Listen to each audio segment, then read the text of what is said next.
주신 목적에 합당한 삶을 사는 저희들이 되게 하셔서 쓰임받게 하여 주옵소서. 예수님으로 하신 이름으로 감사하며 기도드립니다. 아멘.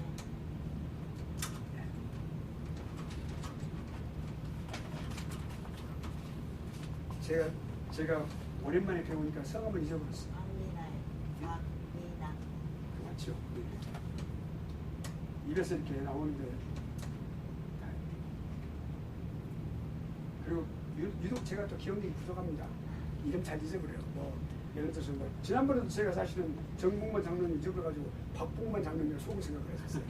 이름을 잘 잊어버리고 집사람이 당신은 어째 그렇게 이름을 잘 잊어버릴까? 내가 그게 하나님이 주신 게 잊었냐? 그렇게. 오케이. 원사한테 반갑습니다. 자, 그러면 이제 우리가 공부를 들어가도록 하겠습니다.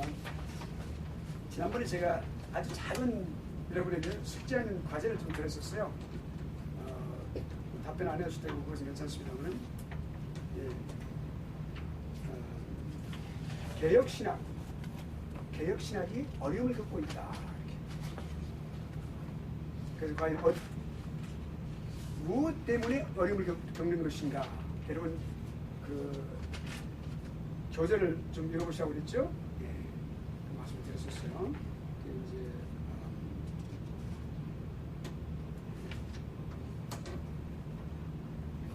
많은 도전을 받고 있다. 개혁신학이 험난하게 되었고 참 어려움에 처해 있다. 이렇게 말씀을 드렸었죠. 개혁신학이라고 하는 그 개혁신학은 제가 조금 이따 설명이 나옵니다. 개혁신학을 우리가 좀 생각해 보는데 그 표현보다는 우리가 바른신학이라고 먼저 한번 생각을 해보도록 하겠습니다. 바른신학이 걷고 있는 길은 과거보다도 더 험난하다. 그건 좀 이해가 좀 쉽겠죠. 맨 처음 제 1장의 첫 페이지입니다. 올바른 신앙과 신학. 올바른 신앙과 신학이라는 제목을 주신 이유는 신학과 신앙은 늘 함께 가기 때문에 그렇습니다.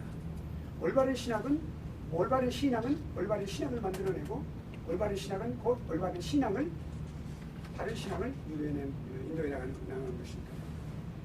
오늘날 개혁신학이 걷고 있는 길은 과거보다 더 험난해졌다. 우리 학우들 가운데서 혹시 그 문제에 대해서 한번 생각해 보신 적 있습니까? 왜 그러는지. 왜 개혁신학이 바른 신학이 요즘 오늘날 많은 어려움을 겪고 있는가? 첫째로 두 가지 때문에 유혹을 받고 있어요. 첫째는 자유주의 신학 때문에 그렇습니다. 자유주의 신학.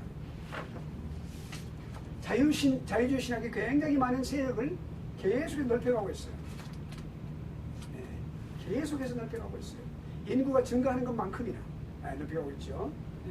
그래서 그렇고요. 두 번째는 유물론적인 그런 관점.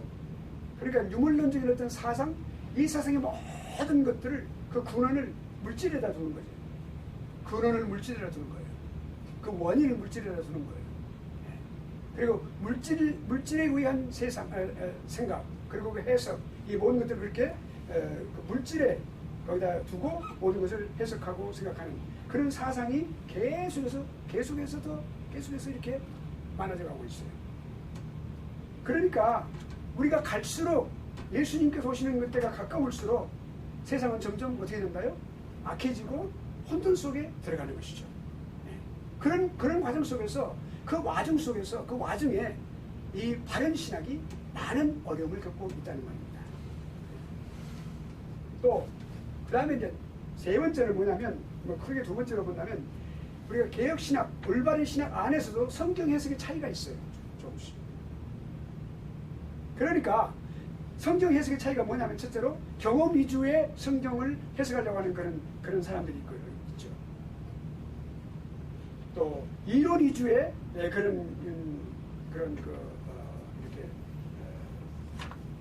신학, 그 해석학적인 차이점 이런 것 때문에 서로 그 일치가 안 돼가지고 또 많이 혼란도 오고 그렇게 한 겁니다. 자, 여기 지금 그러니까 그런 상황 속에서 지금 주로 많이 나오는 말들이 뭐냐면 진리의 등불이 다 꺼져가고 있다. 이 시대가. 하나님의 말씀이 많은데도 불구하고 정말 목마른 자들이 많은 것과 똑같이 신약계에서도 이와 같이 정말로 진리 등불이 점점 꺼져가고 있는 그런 시기에 와 있다. 그것을 많이 느끼고 있다는 것이죠. 너무 많이 우리가 정말로 이 올바른 신학을 지켜가기에 참 버거울 만큼 힘들 만큼 그렇게 되어 있다는 것이죠. 어떻게 보면 이 바른 신학이 수세에 몰려 있는 그런 시점에 와 있다고 우리가 볼 수가 있습니다. 그렇다면 바른 신학은 어디로 가고 있고 지금 바른 신학의 미래는 과연 어떻게 될 것이냐. 만약 이것을 이대로 가만히 내버려 둔다면 정말로 존재가 상실될 수 있는 그런 위기까지도 올 것이다.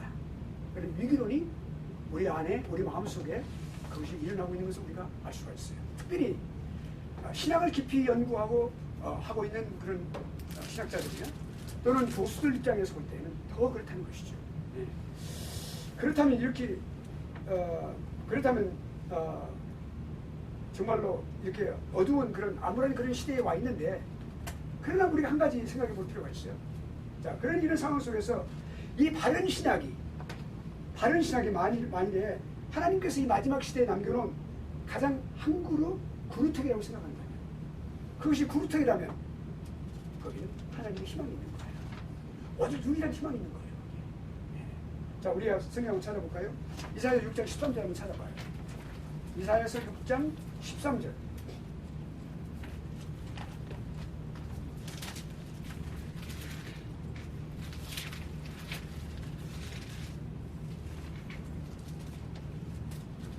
장 13절.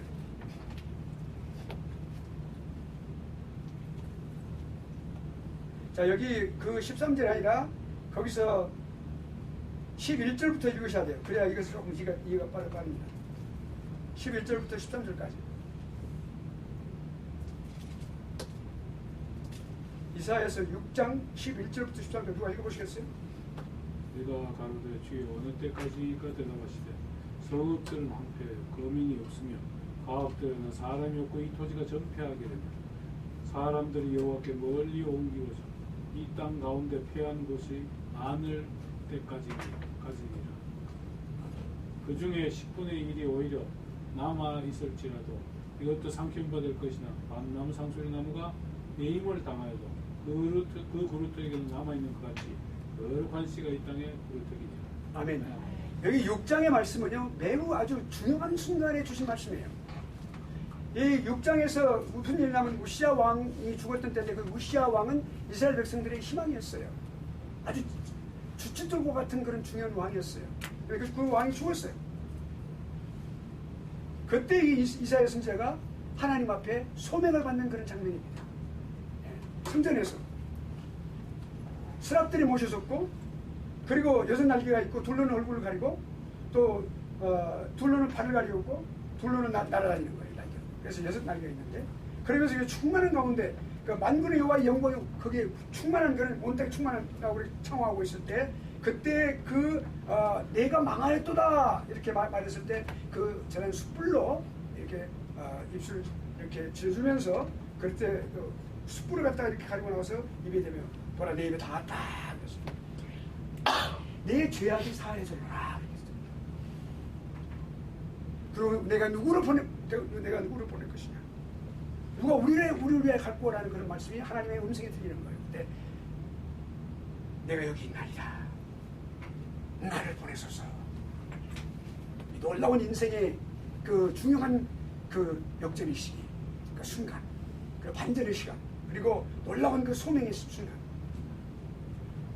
그리고 나서 하나님께서 그렇게 소명을 받고 난 이후에 그다음에 하나님께서 그 이사야가 그렇게 소명을 받고 난 이후에 자 백성에게 가서 가라. 그 백성들은 듣기는 들어도 듣기는 알지 못하고 깨닫지 못하고 보기는 보아도 알지 못하는 백성들입니다. 다 둔한 대로 내버려두고 감기 내버려두고 다 말씀하고 계시는 거예요. 그렇게 그런 상황 속에 있는 것을 말씀하시는 거예요. 그러니까 그 이사야도 거기서 그럼 언제까지 이렇게 되면 되겠습니까? 라고 여쭙는 것이죠. 그 하나님께서 하신 말씀에 대해서 전적으로 동감하면서 그 현실을 알고 있는 그 이사야가 그렇게 말하는 것이죠. 그때 하나님께서 그렇게 말씀하세요. 자, 12절에 보니까 사람들이 여호와께 멀리 옮겨서 이 땅 가운데 피하는 것이 많을 때까지니라 그랬어요. 아주 더 황폐한 상황이 이르기까지. 그리고 그렇게 된 상태에서 13절에 하나님께서 이제 마지막 결론을 말씀하시는데 그 중에 10분의 1이 오히려 남아있을지라도 이것도 삼키움 받을 것이다.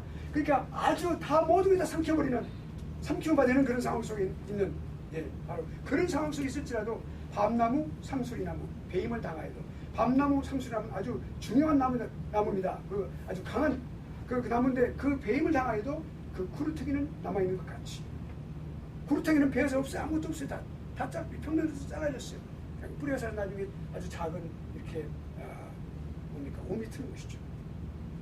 거룩한 지가 이 땅에 구루터기니라. 그러니까 거기 중요한 것은 뭐냐면 뭐라고 말을 합니까? 바로 그 이사야 선지를 비롯해서 같이 올바른 하나님의 말씀을 올바르게 증거하고 증언하는 바로 그 선지자와 같은 존재를 말할 것이고, 그리고 그 가운데에서 믿음의 길을 지켜가는 사람을 말하는 것이죠. 여기 뭐 신학계의 이것을 우리가 조명에서 만나면 많은 사람들이 다 무너져가고 있습니다. 많은 신학자들이 다 무너져가고 있는 것을 우리가 볼 수가 있어요.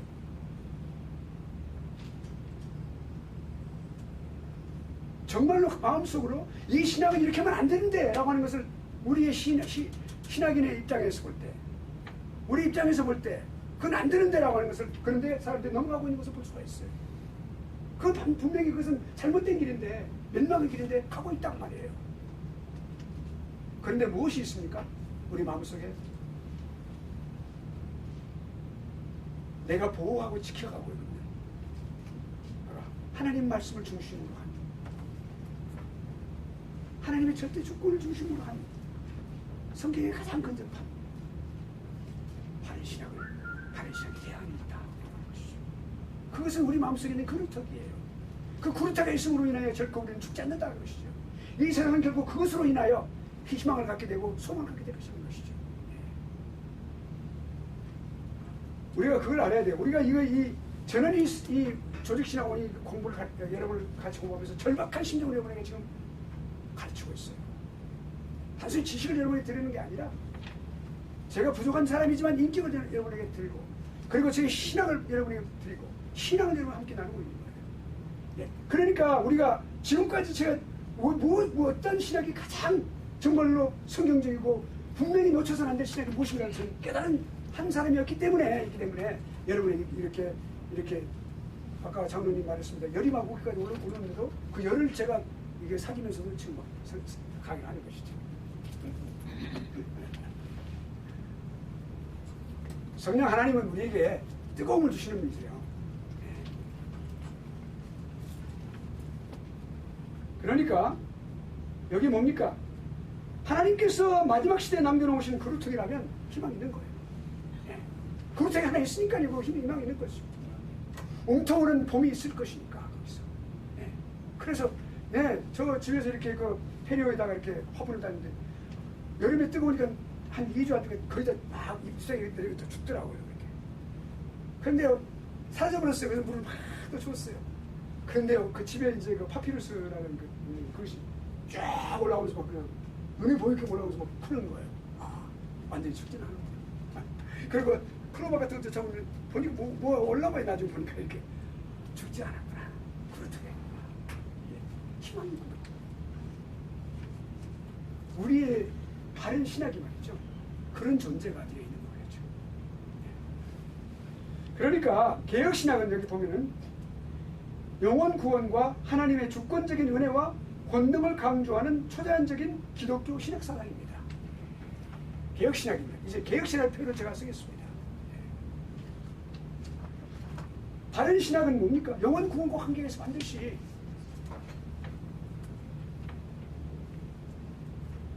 자유주의자들은 이 성경이라고 하지 않습니다. 여러분 성경을 말할 때 절대 조심해서 쓰시기 바랍니다. 성경을 갖다가 성경을 쓰지 않으면 뭐라고 쓸까요?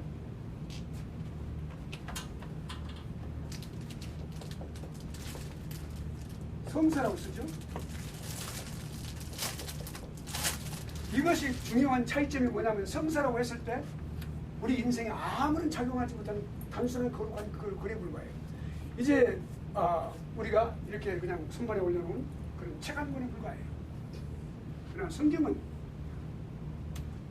우리 인생의 삶에 있어 지침이 되는 말씀이고 우리 인생을 바꿔주는 그런 말씀이 되는 거예요. 살아있는 말씀이, 운동적인 말씀이 되는 것이죠. 성경에서 스스로 자정하고 있는 거 마찬가지예요. 그래서 우리가 성경이라고 불러야 됩니다. 그것이 바른 신학을 한 사람들의 단어예요. 사용하는 단어예요. 자, 그렇다면 영혼 군국, 반드시 영혼 군국 한 게 있어요. 왜? 살아있는 역사하니까 이 인생을, 이 하나님의 말씀을 반드시 그 말씀이 아주 영혼을 구하는 그런 능력이 되기 때문에 그렇다고 해요. 예. 그러니까, 그리고 주권적인 은혜, 하나님의 주권적인 은혜가 있어요. 모든 것이 하나님의 은혜로 되어지는 것이죠. 절대로 거기에는 인간의 노력이 절대 0.001%도 없다. 그리고 인간은 뭐냐 그러면? 이건 하나님의 은혜를 덧입은 100%의 은혜에 입은 사람들이에요. 죄인 중에 그랬습니다 말이죠.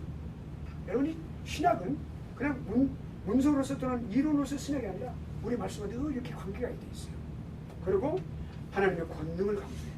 하나님은 여기 성경 66권에서 처음부터 마지막까지 계속해서 나는 너희 하나님이니라. 너희는 나의 백성이고 난 너희 하나님이라는 그런 분명한 말씀을 어조로 강력하게 그 권능을 증거하고 계세요. 외치고 계신다고요. 선언하고 계신다고요.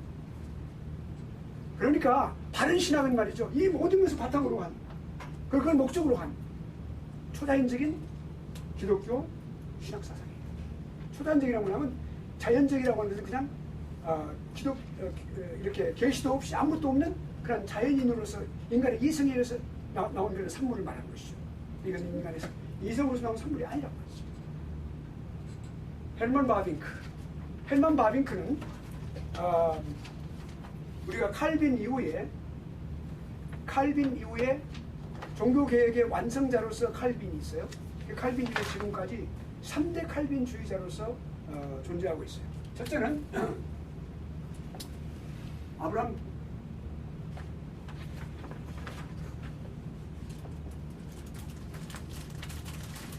카이퍼, 그 다음에 두 번째는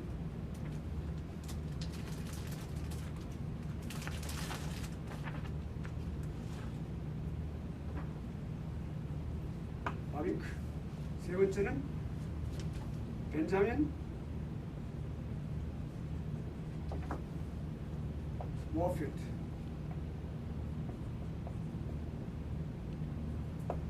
이 세 분이 칼빈의 그 책이 칼빈으로 하여금 하나님께서 칼빈이라는 시대의 전무후무한 그런 어떤 그 신학자, 신앙인, 목회자를 그렇게 분을 태어나게 하셔가지고 종교 개혁을 완성했어요. 처음부터 그분은 종교 개혁에 들어가려고 안 했었어요. 네. 만약에 참여하자면 당신은 저주를 받을 거라는 그런 놀라운 무릎을 꿇고 통곡하면서 그리고 종교개혁에 가담해가지고 결국 완성을 했는데 그 칼빈을 하나님께서 사용하셔서 그 죄를 주셔가지고 그렇게 해서 그 후로 아주 참 훌륭하게 이 올바른 신학을 바르게 세워가기 위해서 바르게 더 깊이 있게 해가기 위해서 노력하고 그 공헌했던 사람들이 그런 사람 가운데서 이 세 사람이 3대 칼빈주의자 아브라함 카이퍼, 헬만 바빙크, 이 두 분은 파란 사람이고 미국 사람인데 그렇게 해서 여기 이렇게 했어요. 그런데 자 여러분 왜 이게 중요하냐면 우리가 기독교 교육사에 세 가지 요소가 있어요. 신학에서도 요소가 세 가지가 있어요. 첫째는 원리, principles. The established.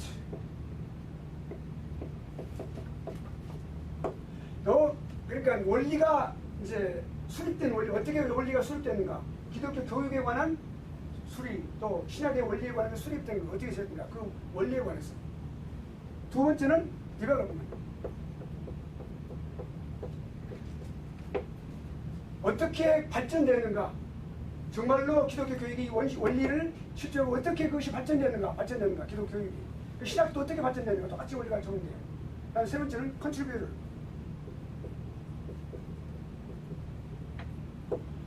여기가 공헌한 사람이 누군가? 인물. 그럼 이 세 가지를 반드시 우리는 연구를 해야 돼요. 신학에 있어서 발전에 있어서 그렇고 기독교 교육사에서 그렇고 그렇다면 신학에 있어서 이 세 사람은 정말로 올바른 신학을 세워나가기 위해서 노력했던 사람들 중에 세 사람이 바로 그런 사람이란 말이에요. 그러니까 여기 중요한 것은 이제 우리가 여기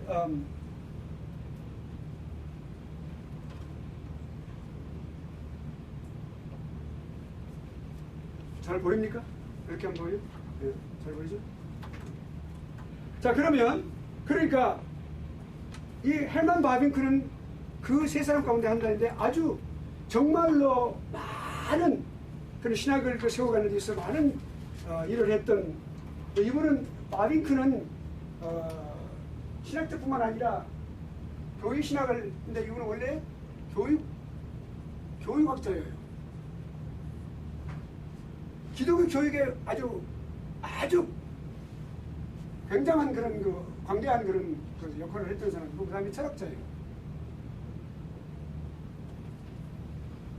철학을 해석을 할 때 신론적인 입장에서 했어요. 네, 성경적인. 그러니까 하나님을 기억하면서 그렇게 했는데 자, 그래서 여기 이제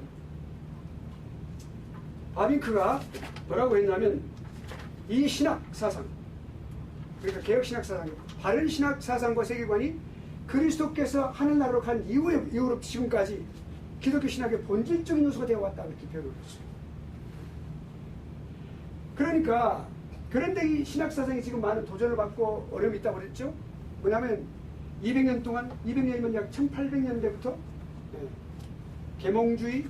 계몽주의가 약 17세기, 18세기 유럽을 중심으로 이렇게 발전했던 철학 사상이에요, 사실은요. 그런데 이 철학 사상이 그 아주 결국 신학에 어떤 영향을 미치냐면 결국엔 자유주의의 그런 그 신학을 이렇게 아주 표면화시키는 그런 중대한 역할을 했었어요. 그리고 또 이제 계몽주의는 사실 인간 이성을 바탕으로 한 것인데요. 그 다음에 또 경험주의는 기독교 안에서도 경험을 바탕으로 했어요. 그러니까 무조건 하나님 경험해야 된다. 예수는 경험해야 된다. 모든 건 경험에 관한 문제다. 그렇게 말을 했다고 말이죠. 그런 부분들 또 이제 또 진화론 이런 것들이 아주 그 직면을 했단 말이죠. 그러니까 그런 것들이 아주 그리고 기독교 내에서는 또 자유주의는 뭐냐면 좀 더 말하면 성경을 성사라고 말하고 있고 문서라고 말하고 문서로 보고 있어요. 문서로 보고 있습니다. 하나님 말씀을 보지 않고. 그렇다면 자 이런 상황 속에 또 그리고 또 하나는 뭐냐면 신비주의가 또 계몽주의 또 신비주의.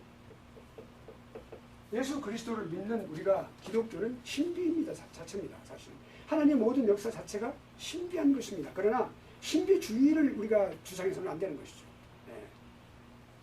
예를 들어서 이렇게 말씀드린다면 우리가 너무 이렇게 거기에 너무 심각하게 빠지면 무엇을 잊어버리냐? 하나님 말씀을 잊어버리게 됩니다. 경험 위주에 그러니까 꿈이 가장 최고의 것으로 생각해서 꿈을 가지고 살아가는 그런 경우가 생길 수 있고요. 꿈을 꾸고 나면 오늘은 무슨 일이 있을 것 같아. 그건 하나의 기독교 사상이 아닌 사상으로 흘러가기 쉬운 건데요. 그러니까 자유주의에 관해서 여러 가지 많은 이야기를 할 수 있지만 여러 가지 많은 면들이 많아요. 그런데 이제 앞으로 공부하면서 조금씩 공부하게 되겠어요. 그렇게 하고 자 그렇다면 이렇게 많은 도전이 있어왔지만 오직 개혁신학의 바른 길로 멈춤없이 지속적으로 행군해 나가야 된다. 그러면 개혁신학에 대해서 좀 다시 한번 생각해 봅시다. 종교개혁에서 시작됐어요. 종교개혁에서 개혁신학은 그러니까 Reformed Theology라고 하는 것이 종교개혁으로부터 시작됐습니다. 개혁정신이 뭡니까? 천주교의 그 잘못된 신학에 관해서 그걸 공기하여 올바른 신앙과 신앙을 가진 종교개혁자들이 일어나서 거기서 완전히 그 개혁을 해서 바꿔놨는데 어떤 것을 바꿔놨냐면 천주교는 로우처치와 하이처치 구분을 둬가지고 로우처치는 성도들 말이에요. 신도들을 말하는데 그 성도는 절대로 하나님의 말씀도 함께 잊지 못했었어요. 그리고 신부가 이렇게 설교를 할 때도 라틴어나 또는 그런 말로 계속했었어요. 그리고 못 알아들었어요. 그래서 그런 상황 속에 그렇게 있었는데 그걸 완전히 다 깨뜨리고 하나님 말씀을 번역하고 계속해서 영어로 계속 번역하고 막 찍어내고 그렇게 해서 모든 성도들이 직접 하나님 말씀을 가르치고 그리고 정말로 하나님의 백성들이 하나님 말씀을 볼 수 있도록 가장 했던 것이 그런 중요한 종교개혁의 가장 큰 하나의 업적이라고 볼 수 있어요. 하나님의 그 방식입니다. 그러니까 종교개혁이 일어나기 이전에 르네상스가 있었죠. 15세기에.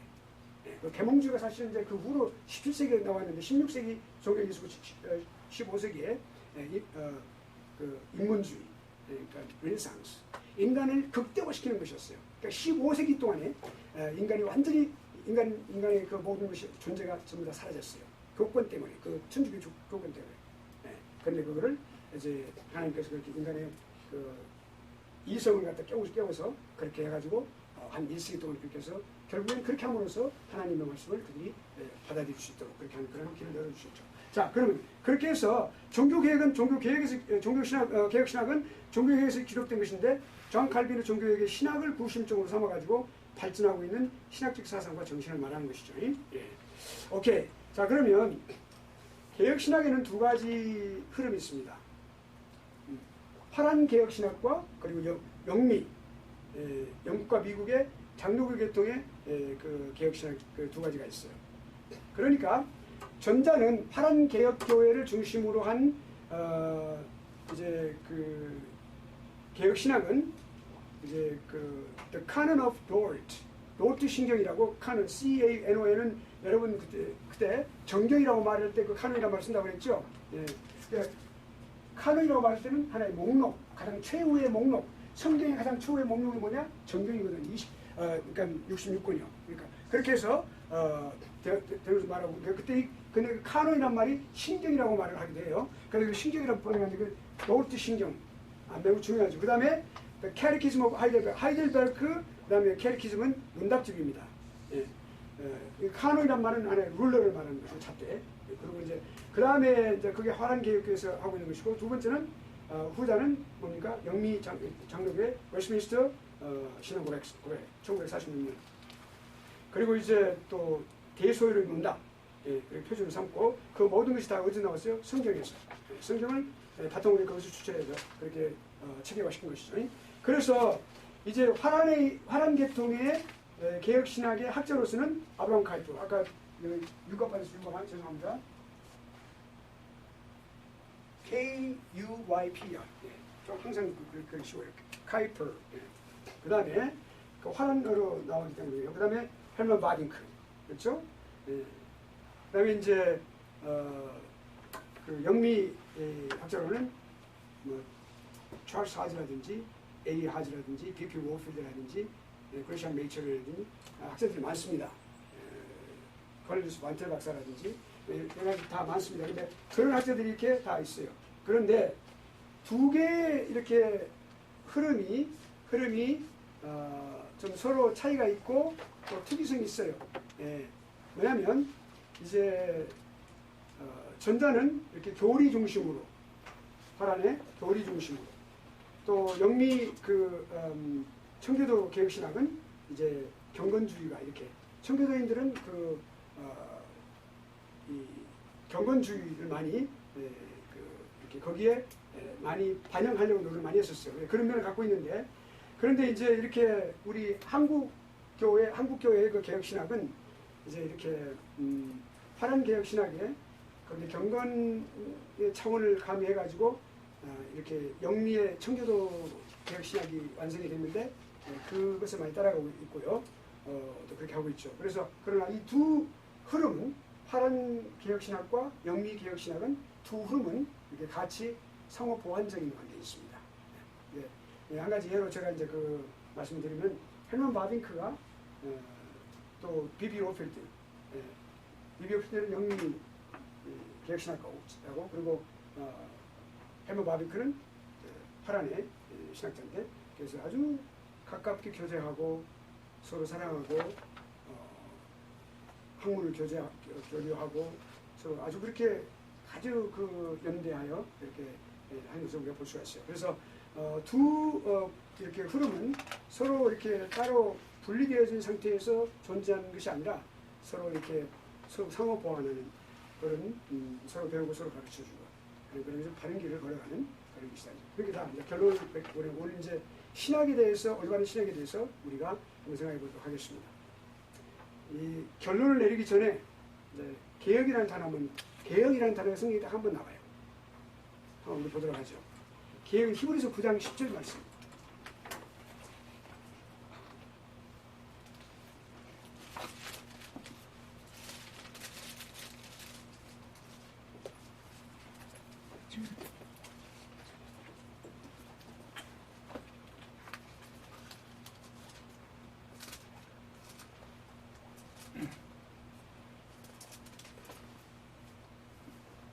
오케이. 자, 그러면 봅시다.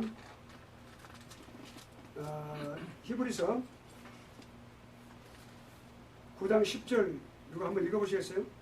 거기에 말씀하시기를 보시옵소서 내가 하나님의 뜻을 행하려 왔나이다 하셨으니 이것 첫 것을 9장 10절. 히브리서 9장 10절. 이런 것은 먹고 마시는 것과 여러 가지 썩을 것과 함께 육체의 예법만 되어 개혁할 때까지 맡겨둔 것이니라. 네. 여기 보면은 여기 개혁이란 말이 딱 한번 나와요. 근데 개혁이란 말이 정말로 리포메이션이라는 단어예요. 종교개혁 할 때 그 리포메이션.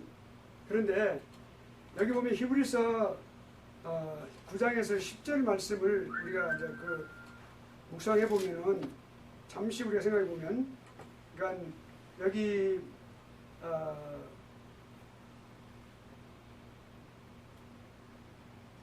이 지금 성소를 지금 설명하고 있어요. 9장에 보면은요.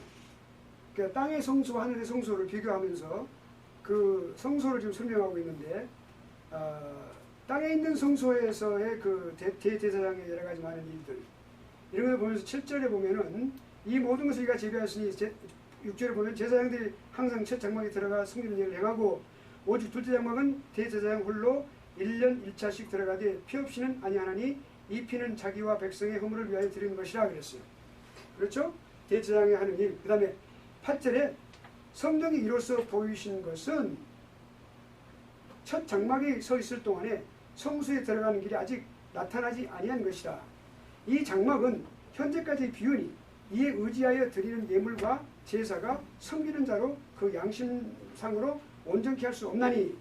10절에 이런 것은 먹고 마시는 것과 여러 가지 씻는 것과 함께 육체의 예법만 되어. 그러니까 그것이 대제사장이 해왔던 여러 가지 많은, 그러니까 실제로 예수 그리스도의 모든 속죄사역에 관한 모든 문제를 보여주는 그림자에 해당되는 거예요. 그러니까 그 모든 육체 예법만 되어서 이것이 개혁할 때까지 맡겨둔 것이냐. 개혁은 누가요? 예수 그리스도께서 오셔서. 그래서 그 다음에 11절에 보면 그리스도께서 장래 좋은 일에 대제사장으로 오사. 그렇죠. 손으로 짓지 아니한 곧 이 창조에 속하지 아니한 더 크고 온전한 장막으로 말미암아 염소와 송아지 피로 아니하고 오직 자기 피로 영원한 속죄를 이루사 단번에 성소에 들어가셨느니라. 이것이 개혁에 관한 문제예요. 그 일을 말씀하시는 거예요. 그러니까 여기 개혁이라는 단어가 여기 나왔을 때 무엇을 뜻하냐 하면, 첫째로 렉시컨에 의하면 이것이 그렇습니다. 아주 이렇게 완전하게 반듯하게 세워놓다. setting straight. 아주 반듯하게 다 세워놓다. 이렇게 지성으로 딱 반듯 세워놓다. 이런 뜻이에요. 이렇게. 그다음 두 번째로는 restoring. 그러니까 이렇게 restoring that which is out of line. 그러니까 라인 밖에 나가 있는 것을 딱 이렇게 나가 있는 것을 바로 잡아서 딱 이렇게 돌려고 한다는 뜻이에요. 여러분, 그러니까 종교 개혁이 리포메이션 단어인지 알겠죠? 잘못된 밖에 나가 있는 것을 라인으로 딱 이렇게 바로 잡아온다는 말이죠. 회복시키는 말하는 것이에요. 그러니까 천주교 시절에 잘못 왜곡됐던 이 모든 것들을 바로 잡아서 딱 종 위치에, 성도들의 위치를 올바르게 해주는 거예요. 성경 위치, 하나님 위치, 하나님께 그들이 생각할 수 있는 위치. 또 improvement, 향상이라는 그런 뜻이 있어요. 보다 더 나은 의미에서 발전하는 것을 말하는 것이죠. 그 다음에 또 reformation, 그대로 개혁이라는 단어 뜻이 그대로 포함되어 있고요. 예. 마지막으로 이제 새로운 어떤 순서, new order, 새로운 어떤 질서, 새로운 질서를 말하는 것이죠. 이것이 성경에서 말하고 있는 개혁이라는 단어의 가장 중요한 핵심적인 의미입니다. 그러니까 우리가 이 개혁신앙이라고 하는 것은 말이죠, 얼마나 중대한 의미가 있는 말인지 단어인지, 이 단어가, 개혁신앙이라는 단어가 이것이 성경을 바탕으로 이라는 사실을 우리가 잊지 않겠어요. 그렇죠? 그래서 우리가 개혁신학 하는 것이에요. 여러분은 이런 것을 우리가 공부를 하게 되면 이것이 우리가 이게 단어가 이게 원래 이게 뭡니까? 이게 원래 그 원어예요, 원어. 원래 그 원형인데, 예. 이 단어가 그러니까 개혁이라는 명사형이에요, 명사형. 예. 원래 이 성경에는 소유법으로 쓰였는데 그러니까 10절에 보니까 개혁할 때까지, 개혁의 때까지 그런 뜻이에요. 그러니까 소유법으로 되시거나 그 원형은 바로 이것이니까. 예. 그래서 이런 단어가 우리가 생각할 때 개혁신학이라고 하는 그 신학이 이와 같이 정말 올바르게 반듯하게 해주고 있고, 그 다음에 잘못된 것을 선 밖으로 나가는 것을 바로잡아서 돌아오게 해주는, 회복시키는 것이고, 예, 그리고 향상시키는 것이고, 개혁하는 것이고, 예, 그리고 새로운 질서다, 이렇게 말할 수 있다는 거지. 자, 그러므로 우리가 이 개혁신학이라고 말할 때 성경이 이 단어, 이거를 우리 생각하면서 아, 그런 뜻이 있었지, 이런 걸 생각하기 바랍니다. 자, 그렇다면 이제 결론으로 우리가 이것을 올바르게 반짝하게 다 이렇게 선을 세우기 위해서는 좌우나 우나 치우치지 않아야 되겠죠. 개혁신학을 생각할 때 우리가 개혁신학의 위치가 바로 그거예요. 개혁신학이 그렇게 돼 있어요. 좌우나 우나 치우치지 않는 거예요. 않는 신학을 말하는 것이에요. 성경에서 좌우나 우나 치우치지 말라 그랬거든요. 성인들은 그렇다면, 그러니까 뭐예요? 자유주의에 이렇게 선이 이렇게 있는데, 네? 이렇게 치우치고 이렇게 치우친단 말이야. 네. 완전히 이렇게 가야 되는데, 그럼 이것은 좌우를 치우치고 우를 치우친다고 생각해 봅시다. 그 다음 이게 뭐예요? 이게 뭐예요? 인간의 이성. 하나님 말씀을 하나님 말씀으로 생각하지 못하는 것도 이성의 성물이라고 볼 수가 있겠죠. 인간의 철학에 의해서. 또 하나님 말씀이 원래가 하나님께서 선지자들을 통하여 이스라엘 백성들에게 수천 년 동안 계속 그 말씀을 계속 말씀하시고 기록하게 하시고 전하게 하시고 직접 그렇게 하시고 불러서, 그게 아니고 어디 뭔가 퓨 문서라고 하더라. 그 문서를 갖다 가정하면 가설해보자. 그거 있었을 때 거기서부터 사람들이 그걸 써가지고 편집해가지고 나온 것이야. 그럼 이것이 뭐예요? 그것은 성경을 성경으로 보지 않는 거죠. 그것이 자유주의의 잘못된 생각이란 말이에요. 그렇다면 그것이 치우친 거죠. 그렇죠? 그래서는 안 되겠다고 말이에요. 우로는 뭐예요? 너무 아까 경험주의라고, 너무 지나친 경험, 예, 은사주의. 우리 은사는 반드시 필요합니다. 우리에게. 저 개인적으로 저 장로교 목사고 오랫동안 했고 장로교 개혁신앙을 가르치고 있는 교수지만 저도 방언을 할 줄 알아요. 방언을 받아요. 저는 날날라 배운 사람이 아니에요. 금요기도 때 장로교 저희 교회에 있어요. 금요기도 기도하고 나서 교회 목사님하고 전사님하고 나하고 다른 권사님하고 넷이 있었는데 거기서 방언 터져가고 병원을. 그때 젊었을 때 말이죠. 그러니까 하나님은 그 사람이 무슨 신학을 했냐 어떤 것이 상관없어요. 하나님 주신 것이니까. 그러니까 우리가 뭐예요? 그러나 올바른 방언관을 갖고 있어야 되겠죠. 성경적인 방언관을 가져야 된단 말이에요. 이렇게 잘못된 방언관이 뭡니까? 인간이 가르칠 수 있다는 잘못된 방언관 절대로 있을 수 없어요. 그 언어는 가르칠 수 없어요. 가르치는 건 가짜 방언이라고 할 수 있죠. 두 번째로 그 방언을 함으로 인해서 그 뭐라고요? 그 방언이 그 훈련에 의해서 된다고 생각. 우리 훈련해야 된다고? 천만의 말씀. 저도 그건 그렇게 해줄 수가 없는 거예요. 네. 그리고 방언은 반드시 하나님께서 우리에게 주시는 그런 하나의 은사이지 그것이 결국 구원의 조건이 될 수가 없습니다. 그러니까 이런 올바른 방언을 가지고 있어야 된다는 말이죠. 그렇죠? 그러니까 우리가 이런 부분에 그런 올바른 그런 것을 갖고 있지 못해도 우리가 지나친 은사주의나 지나친 신유주의, 우리가 사람이 의인에 의해서 기도를 딱 하게 되면 아픈 사람이 낫기도 합니다. 그건 당연히. 그건 낫게 돼 있어요. 그건 하나님께 그렇게 할 수 있어요. 예, 해주십니다. 그건 당연히. 하나님의 능력에 의해서 그렇게 가능하게 되는 것이니까. 미친 사람도 나올 수 있어요. 예, 귀신 들린 것도 나올 수 있어요. 그러나 우리가 그것이 하나님 말씀에 밖에 벗어나면 안 된다는 말입니다. 그러니까 우로 치우치는 것이죠. 그러면 우리가 올바른 신앙을 가질 수가 없게 되는 것이죠. 오케이? 그러니까 우리가 이렇게 볼 때 객관적으로 우리가 좌우나무나 치우치 않고 올바른 정도를 바른 정도를 가는 것, 그것이 그것이 우리를 어떻게 도와줘요? 바른 신학이 우리 신앙을 도와주는 거예요. 신학과 신학은 늘 함께 가는 것이죠. 그러니까 우리가 어떤 신앙을 하느냐에 따라서 그 다음 신앙이 어떤 길을 가게 되는 굉장히 많은 영향을 미치는 것입니다. 자, 우리가 앞으로 그렇게 하시길 바랍니다. 이제 우리가 이렇게 오늘은 제가 이렇게 이런 강의를 하면서 가능하면 제가 객관적으로 반드시 그렇게 지금 우리가 논리적으로 그렇게 해서 결론을 내리고 있습니다. 그래서 자, 그러니까 이런 것에 우리가 그렇게 성경적인 진리의 도를 걸어가는 바른 신앙, 이걸 추구해야 되겠죠. 오케이? 그렇다면 가장 중요한 것은 뭐냐면 성경이 무엇을 믿어야 됩니다. 나중에 공부를 합니다. 좀 나중에 가서. 그런데 오늘 이번에 우리가 공부하게 돼요. 잠깐 말씀드리면 성경이 무엇을 뭡니까? 절대로 성경은 일획도 오류가 없다. 한 점 한 획도 오류가 없다. 히브리어에서 이 점 하나가 있어요. 이 점. 요드라는 점 하나는 이게 그래서 참전이라는 말이 나온 거예요.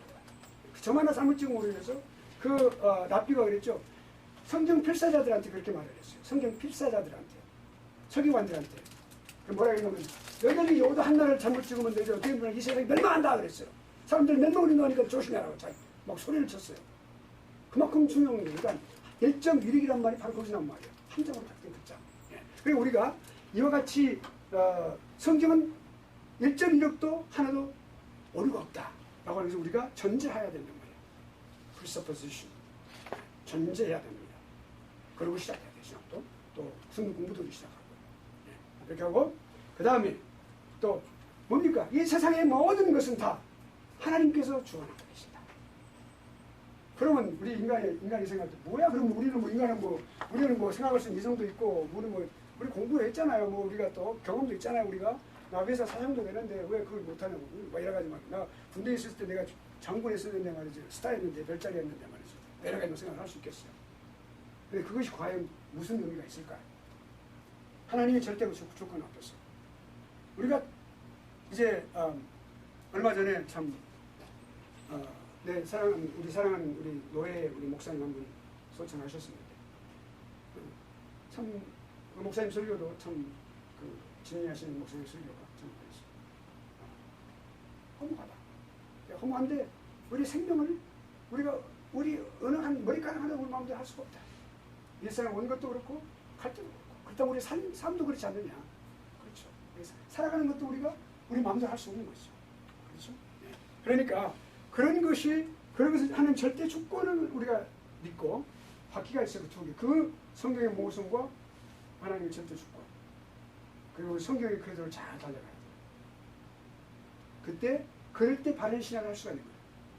그때 우리의 희망입니다. 바른 신앙 희망입니다. 자, 그러면 여기까지 이제 우리가 질문 있습니까? 제가 여러분의 질문을 댈 수 있으면 다 끝나고 마지막에 드는데 질문 있어요? 질문 없으면 또 그 있잖아요. 뭐 해석을 다 하시거나 아니면 하나도 모르거나 어느 쪽입니까? 자, 그러면 여기 이쪽이니까 자, 이쪽도 다 썼으니까. 자, 그러면 여기 이제 신학의 정의를 한번 공부해 볼까요? 신학의 정의. 우리가 신학에 한번 정의를 해봐야 되겠죠. 과연 신학은 무엇이냐? 조직신학을 교의학 또는 교의신학이라고 해요. 박형용 박사님은 우리 한국의 신학의 아버지라고 그러죠. 박형용 박사님은 교의신학이라고 그래요. 그리고 이제 헬먼 마빈크, 또 이제 아브라함 카이퍼, 또 게르더스 보스 이런 분들 말할 때 교의학, 그러니까 Reformed Dogmatics, 개혁 교의학 이렇게 말하겠죠. Dogmatics 이렇게 말하는 교의학. 또 이제 루이스 볼코프 그 외의 모든 영미 신학자들은 다 전부가 Systematic Theology 이렇게 말하고 있어요. 네. 자, 그것을 이해하기 위해서 우리가 어떤 이제 목적 같은 정의 같은 거 원리 이런 걸 한번 다뤄보죠. 신학을 정의할 때 제가 좀 찾아봤어요. 미리암 우리가 그 웹스터 그 딕셔너리 사전하고 그다음에 이제 또 엔사이클로피디아 그 백과사전 한번 찾아봤더니 뭐라고 나오냐면 첫째, 신학은 하나님과 우주의 관계를 연구하는 학문이다. 그러니까 이거는 믿음과 상관없이 일반적으로 이렇게 설명해 놓은 겁니다. 그래서 그렇다면 아주 맞은 말이에요. 이 말이 이 규정이 이 정의가 맞는 말입니다. 사전적인 의미에서. 그러니까 여기 신학은 하나님과 우주의 관계를 연구하는 학문이에요. 사실 정확하게 말하면 우주라고 그러면 여기 우주가 이렇게 있습니다. 다 적으셨죠?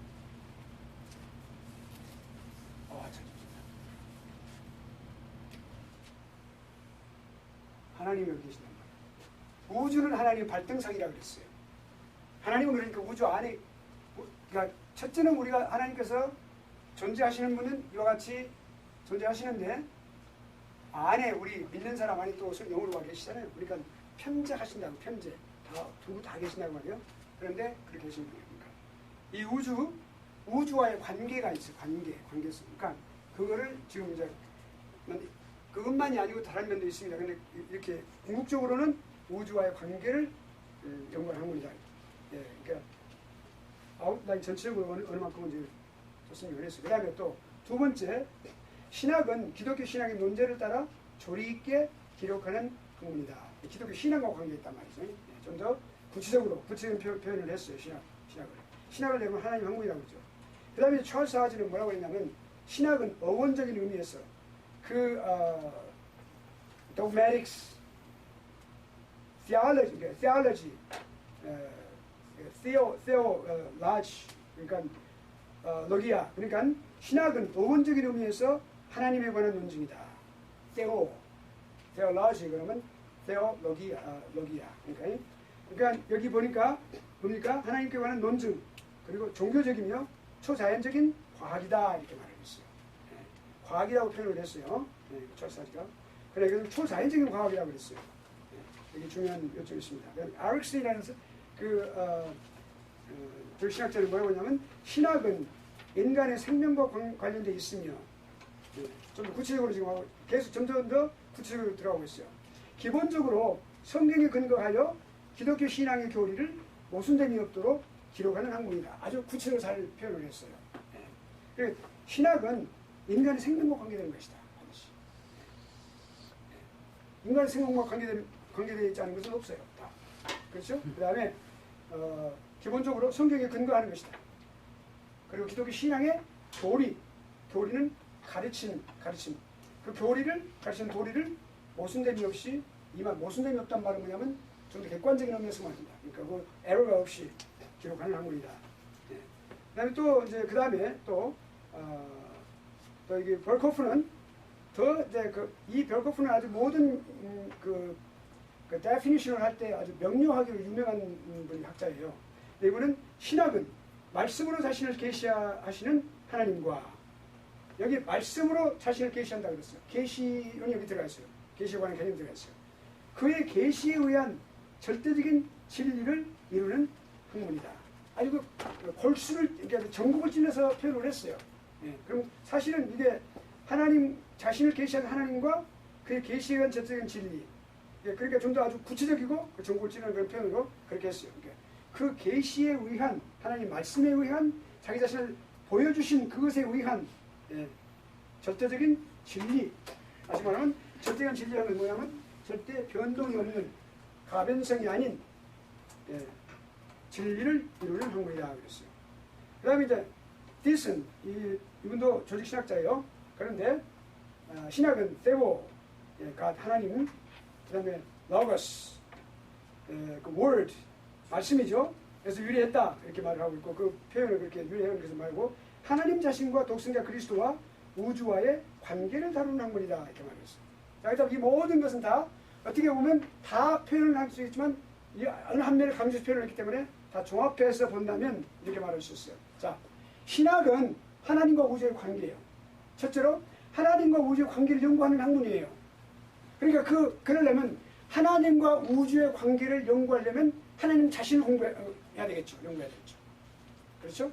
하나님 자신에 관해서, 하나님의 성품, 하나님의 예정하심, 하나님의 모든 성리하심, 그 하나님의 뜻, 이 모든 것을 말이죠. 예. 그리고 성경을 근거로 하여 하나님 말씀이 근거가 되어야 되겠죠, 신학은. 예. 이 조직 신학은 반드시 성경을 근거로 해서 나온 거예요. 나중에 제가 말씀드리겠지만 또 그래서 근거로 해서 기독교 교리와 신앙의 절대적인 진리를, 교리와 신앙, 가르침과 믿음, 신앙의 절대적인 진리를 모순됨이 없이 조리 있게, 조리 있게란 말은 체계적으로 그런 말입니다. 기록하는 학문이다 라고 정의할 수 있겠죠. 네. 그러면 이 모든 종합해가지고 신학에 대해서 정리한 정의가 내려진 것이죠. 여기서 질문 있으십니까? 질문 없으시면 다 아시는 거 알고 넘어갑니다. 자, 그러면 이제 신학의 원리인데 조금 이 부분은 좀 딱딱해요. 그러나 또 한번 쉽게 한번 생각해 봅시다. 신학의 원리를 알아야 돼요. 과연 신학은 무슨 원리로 되어 있느냐? 네, 알아야 되겠죠. 신학을 하기 위해서, 신학을 하면서 우리가. 여러분 이 학문을 이렇게 지금은 좀 머리가 빡빡할 수 있지만 이걸 우리가 여러분 머릿속에 담당할 때 두고두고 그것이 아주 귀한 그런 소화 잘된 그런 영양분으로 신학에 이끌어내게 될 것입니다. 우리가 신학의 원리를 이해해야 되는데 이해하는 목적이 있어요. 신학이 잘못하면 세속화가 됩니다. 인간이 이성을 극대화하기 시작하면 신학은 세속화가 되어버려요.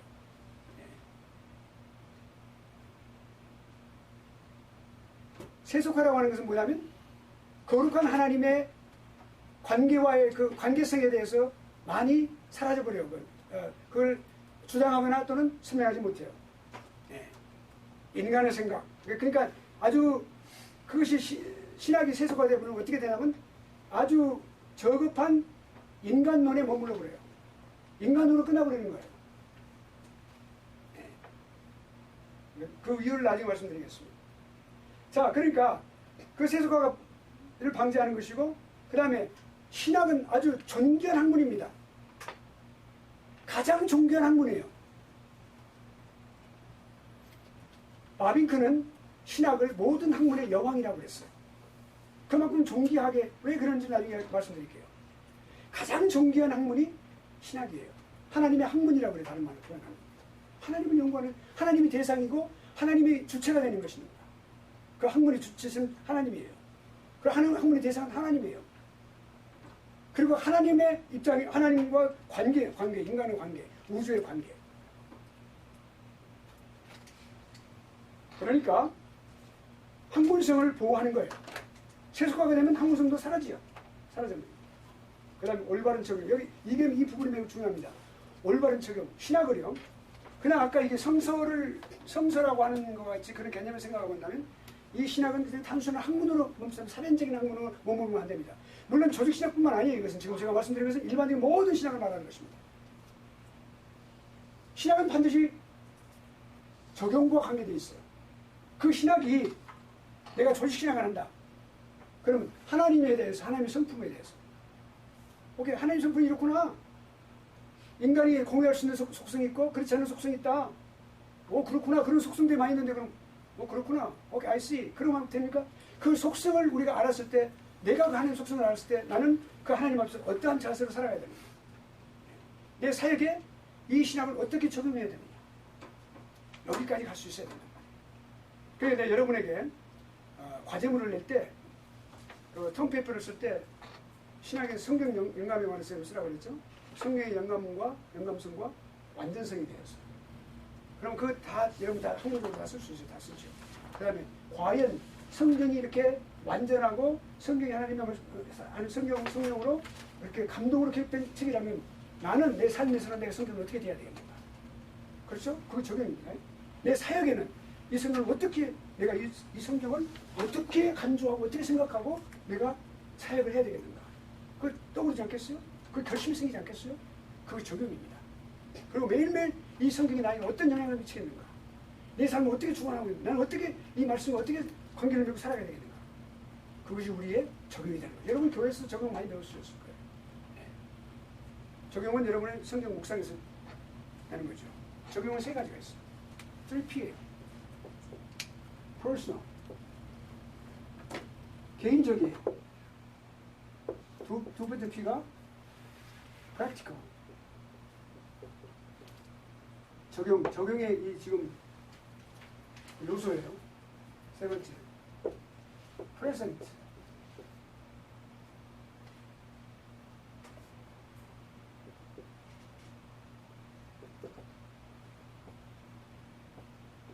과거 것이 아니라 지금 현재 삶, 오늘의 내 삶 속에서 오늘의 내 삶 속에 어떻게 적용할 것이냐. present time이라고 해야 되겠죠.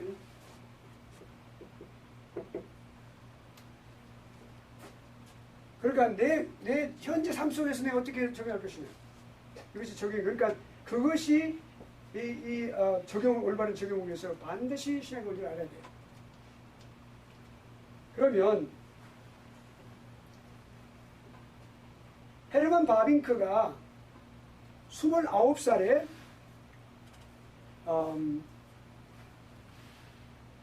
캄펀 신학교라고 유명한 학교가 있어요. 그 캄펀 신학교, 넬란드 캄펀 신학교의 교수로 청등을 받았어요. 29살이면 여러분 참 대단하죠? 그러니까 모든 천재는 30살 안에 대작을 낸다고 그러죠. 문학가가. 그렇죠? 예. 그러니까 사실은 칼빈도 그랬고 큰 놀라운 작품들을 쓸 때에도 그렇고 그런 어떤 지혜를 가지고 오늘 깨달을 때도 그렇고 젊었을 때. 그런데 이 29살 때 이제 캄펀 신학교의 교수로 수학 연설을 했습니다.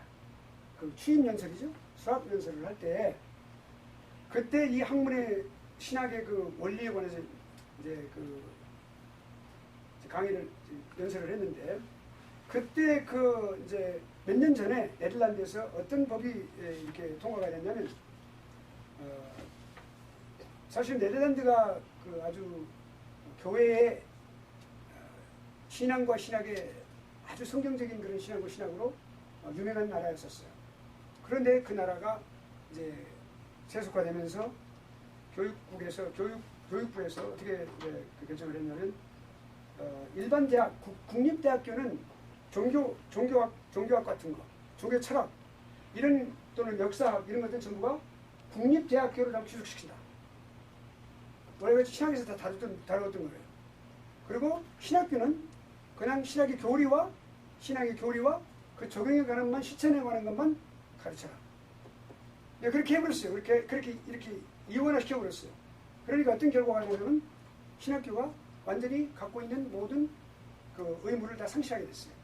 그리고 완전히 축소가 되고 제 기능을 발휘하지 못하게 만들어버린 것이죠.